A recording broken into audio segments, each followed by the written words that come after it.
Good morning and welcome to day 3 of our special cruise week aboard the largest liner afloat, the SS Norway. Our tour of the South Atlantic seaboard has so far taken us to the Carolinas, and now at midweek, we have come upon Georgia.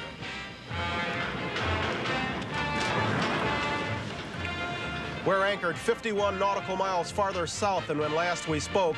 Now with Savannah as a backdrop, we're setting ourselves for a menu that includes pirates, seafarers, and southern cooking. Fact is, the Norway is just too big to find a parking spot in the port of Savannah, so we are exactly 8.7 miles off the coast as we welcome you aboard today, Wednesday, May the 21st, 1986. From NBC News, this is Today, live off the coast of Savannah, Georgia, with Bryant Gumbel and Jane Pauley. And good morning. Welcome to Today. On this Wednesday morning, we are speaking to you from, let me get this straight, the starboard side of the bridge wing on the fjord deck. If you're a landlubber like I am, that basically means we're on the right side of the driver's seat. It is from here that Captain Don't touch. I shouldn't touch. Yeah, they are hot. It's from here, actually, that Captain Torbjorn Hauge actually docks this vessel and pulls it out of port. Under his command, the captain has over 800 seafarers, and they are very much in our minds today.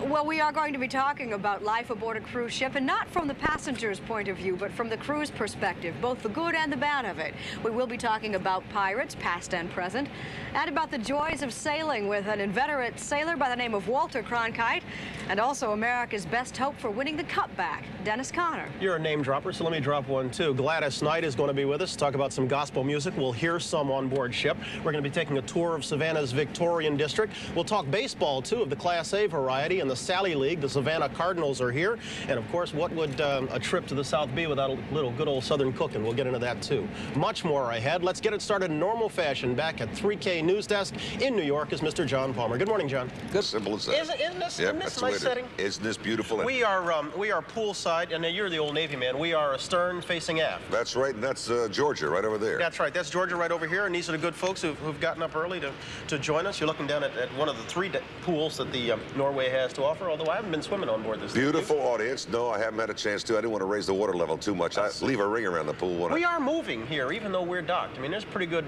sway going. That's the captain. He knows how to hit that satellite. Thanks, Willard, and good morning. Jobs on cruise ships have been glamorized on television, in movies, on Broadway, and in our imagination. It sounds great to fantasize about a 9-to-5 job aboard a cruise ship, but what is life really like below decks? First, the facts. The SS Norway has a total of 863 crew members. It's a mini United Nations with 37 nationalities represented, a world the passengers don't get to see. Most of the employees of the Norway work way below the passenger deck, behind watertight doors. That world below in some ways resembles the passengers, that is, without portholes. There is a health spa, a crew bar and disco, a ship's store, even crew members whose only job it is to take care of crew members. So where does the Love Boat theme fit in? Meet Simon Wargotter, the ship's hotel director, a job that keeps him working around the clock.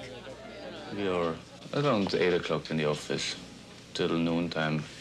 Meetings, department head meetings, budget, the normal hotel, and then in the afternoon, a little bit to the sun deck, relaxing for a few hours. This is part of the job, too, to always have a little suntan.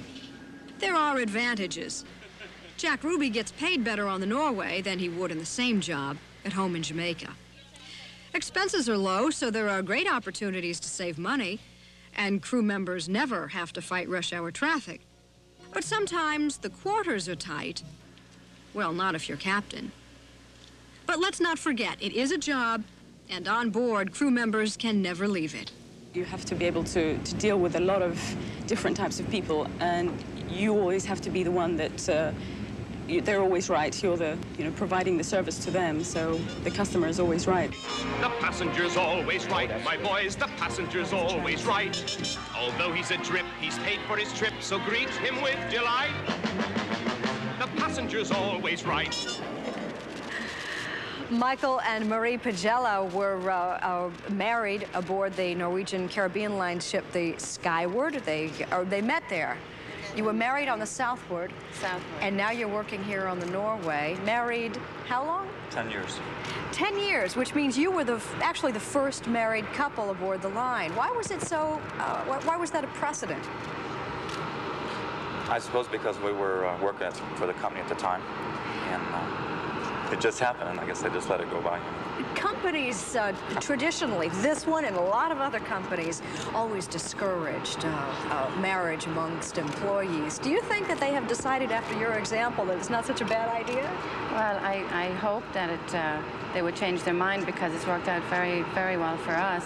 I think a lot depends on how you work at it, too. You can't allow it to interfere with your job or anything like that, so we've been able to work at it very well. Where do you live? I mean, you can't have a little white picket fence around your crew quarters, can you? We have enough quarters to keep us comfortable, and we're very happy with it. And this is one of the things that you have to overcome when you work on a cruise ship. But 10 years at sea, when are you going to put down some real roots? We have a home in Miami. Which you are at 2 months of the year. When are you going to put down some roots? Maybe in the next year. Really? Is it at 10 years is a long time to be at sea? Yes, it's been a lot of fun. We've enjoyed it very much. Marie, do you think people coming aboard a cruise ship looking for romance, are they more likely to find it on a cruise ship than... I think it's 50-50, as I said. I think it's a lot more romantic if you find it on a cruise ship. Shoreside, it's an everyday occurrence, but on a ship, it does make it that bit more romantic. Well, not everyone aboard the cruise ship is happily ever after like the Pagellas are. We'll look at the maybe not so good side of crew life in a moment. But first, aboard the SS Norway, this is Today on NBC.